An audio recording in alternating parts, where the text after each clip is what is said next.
On va s'intéresser maintenant au contenu de la visite du président ukrainien avec vous, Anaïs Corbin. Alors, il a déjà pris la parole vers 11 heures. Quels sont les enjeux de cette visite ? Oui, alors nous sommes européens, c'est par ces mots qu'a débuté le discours de Volodymyr Zelensky. La présence du chef de guerre ukrainien au siège des institutions européennes est symbolique et fait suite à l'invitation du président du Conseil européen, Charles Michel. Les 705 élus ont été conviés pour une séance plénière extraordinaire au Parlement européen à 10 heures, mais sans communication d'un agenda officiel. Et pour cause, sa venue était restée secrète jusqu'à ce que le président ukrainien lui-même l'officialise hier. Une fois de plus, le président ukrainien a demandé plus d'armes, plus de sanctions contre le Kremlin. Il vient aussi avec la volonté d'ouvrir les négociations d'adhésion à l'Union européenne cette année encore et un soutien à son plan de paix. Son objectif est de galvaniser les troupes sur la cause ukrainienne devant ses futurs homologues quand l'Ukraine aura sa place au sein de l'UE, mais aussi dans l'opinion européenne. On écoute Volodymyr Zelensky. Nous ne voulons pas perdre les acquis de l'Europe. Nous voulons que l'Europe reste l'Europe. Et ceci n'est possible que tant que nous restons soudés, vous et nous, que nous entretenons l'Europe, que nous la nourrissons et que nous nourrissons son mode de vie.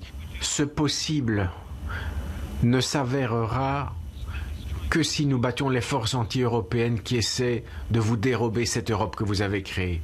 Seule notre victoire vous garantira cela. Le destin de l'Europe n'a jamais autant dépendu des politiques que maintenant. Tout le monde a son rôle à jouer. Tout le monde parmi vous doit être fort. Tout le monde parmi vous est capable d'avoir une influence concrète pour un résultat concret, pour une victoire commune. Nous voulons défendre l'Europe face aux forces les plus anti-européennes du monde, avec vous, sur le champ de bataille. Pour la première fois, l'Union européenne a aidé militairement à un tel niveau un pays.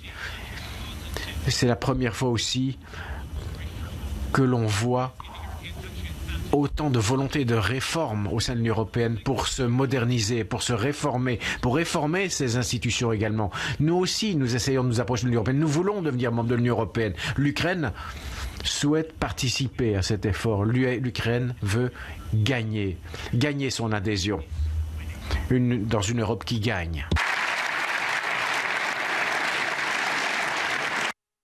On entendait vraiment en fond Volodymyr Zelensky, mais on entendait surtout évidemment le traducteur. Alors avant de venir à Bruxelles pour ce sommet européen, le président ukrainien a d'abord passé par Londres et par Paris où l'attendaient Emmanuel Macron et Olaf Scholz. Oui, le président ukrainien a débarqué un jour avant le sommet, mais pas à Bruxelles, à Londres pour son deuxième déplacement hors Ukraine avant de franchir la Manche pour un dîner à l'Elysée en compagnie du président français Emmanuel Macron, rejoint par le chancelier allemand Olaf Scholz. Les dirigeants européens poursuivent leur débat sur l'établissement d'un tribunal spécial pour juger les crimes du Kremlin et sur l'utilisation des fonds russes gelés ou bloqués afin de financer la reconstruction et le versement de dommages à l'Ukraine. Zelensky a cependant engrangé une première volée de nouvelles aides dès l'entame de sa mini-tournée européenne. Il n'avait pas encore posé le pied sur le sol britannique que Londres annonçait de nouvelles sanctions contre le secteur de la défense russe. Une augmentation immédiate des livraisons d'équipements militaires pour aider à contrer l'offensive de printemps de la Russie ainsi que la formation des troupes ukrainiennes étendue aux pilotes d'avions de chasse. Un premier pas vers les livraisons d'avions de chasse réclamées par Kiev.